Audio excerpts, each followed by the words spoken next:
Thank you Naresh. ఇక AP assembly సమావేశాల్లో AP CM Chandrababu Naidu మాట్లాడుతున్నారు. లైవ్లో చూద్దాం. 108,10,372 కోట్లు, 13.65 పర్ క్యాపిటా ఇన్కమ్, 19,78,943 రూపాయలు. అక్కడి నుంచి నెక్స్ట్ 43-44కి వెళ్తే ఒక 196,54,225 కోట్లు, 12.78 growth rate. Per capita income చూస్తే 35,33,732. అదే సమయంలో 47-48, ఎందుకంటే ప్రాధాన్యత భారతదేశానికి స్వాతంత్రం వచ్చింది 100 డేస్ అవుతుంది, 100 ఇయర్స్ అవుతుంది.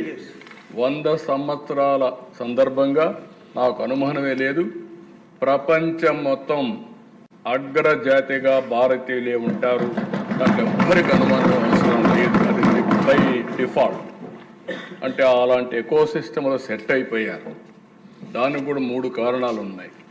ఒకటి, నేను ప్రగాఢంగా నమ్మేది, ఆర్థిక సంస్కరణలు ఇన్ టైంలో వచ్చాయి. అప్పటికి లేట్ అయింది, కానీ చైనా ఆర్థిక సంస్కరణలు 78లో వచ్చాయి. మన ఆర్థిక సంస్కరణలు 1991లో వచ్చాయి. దానికి నేను గర్వపడుతున్నా. ఒక తెలుగు బిడ్డ పివి నరసింహరావు గారు ఆర్థిక సంస్కరణలు ఈ దేశంలో ప్రవేశపెట్టారు. దీనివల్ల దశ దిశ రెండూ మారాయి. అక్కడి నుంచి మీరు చూస్తే భారతదేశానికి biggest advantage technology. First mover advantage వచ్చింది. టెక్నాలజీ అడాప్ట్ చేసుకున్నారు. దాంట్లో నా రోలు కూడా 1% 0.5% ఉంది. దాన్ని నేను గర్వపడుతున్నా. అది కూడా చేయగలిగాం. మూడోది వచ్చే కొందికి విండ్ ఫాల్ గెయిన్గా డెమోగ్రఫిక్ డివిడెంట్ వచ్చింది. అంటే ఈరోజు ప్రపంచంలో ఏ దేశానికి పోయినా ఏజింగ్ ప్రాబ్లం ఉంది. అందులో ఎక్కువ మంది యంగ్స్టర్స్ ఉండే ఏకైక దేశం ప్రపంచంలో భారతదేశం. ఇది 47 వరకు కొనసాగుతుంది. అందుకే నేను చాలా స్పష్టంగా, ఎందుకంటే దానికి ఇంకొక విషయంలో కూడా మీరు చూస్తే నేను చాలాసార్లు చెప్పాను, సరైన సమయంలో దేశానికి సరైన నాయకుడు, రైట్ టైం రైట్ లీడర్, అది నరేంద్ర మోడీ గారని చెప్పి ఈ అసెంబ్లీలో ఈరోజు కూడా చెప్తున్నా.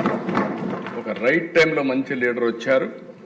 ఇప్పుడు ఈ 2 కాంబినేషన్లో 2047కి భారతదేశం నెంబర్ 1 ఆర్ నెంబర్ 2గా ఉంటాం. దాంట్లో ఎవ్వరికి అనుమానం అవసరం లేదు.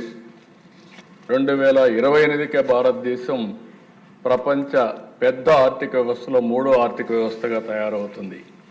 అయితే ఇక్కడ మీరు గుర్తుపెట్టుకోవాల్సింది, దేశం ప్రపంచం ఒక ఎత్తు అయితే మన రాష్ట్రం, మీ నియోజకవర్గం మనకు ముఖ్యం. మీకు ఓట్లేసిన ప్రజల్ని ఏ విధంగా ముందుకు తీసుకుపోతారనే విషయంలో మీకు ఒక స్పష్టత ఉండాలని మిమ్మల్ని కోరుతున్నా. అందుకని ఈరోజు మీరు చూసినప్పుడు ఇది చాలా స్పష్టంగా చాలామంది అంటున్నారు ఇది అసాధ్యమని. ఎప్పుడైనా సరే అసాధ్యమైనటువంటి టార్గెట్స్ పెట్టుకొని ఒక నాయకుడైన ముందుకు పోవాల్సిన అవసరం ఉంది. ఈ లక్ష్యాలను సాధించడానికి నాయకత్వాన్ని కూడా ఎక్కడికక్కడ మనం తయారు చేసుకోవాలి.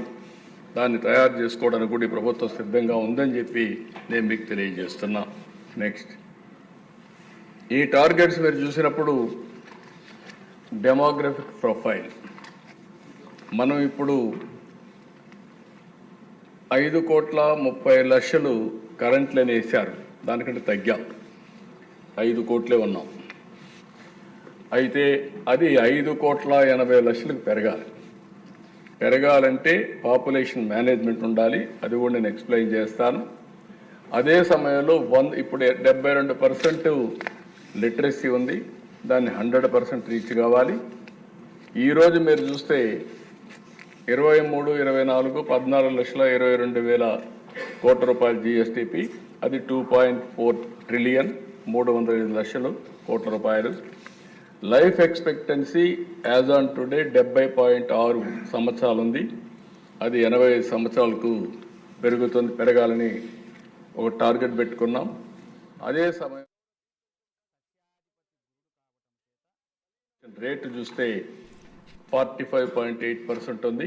అది 80% తీసుకెళ్లాలని జెండర్ ఈక్వి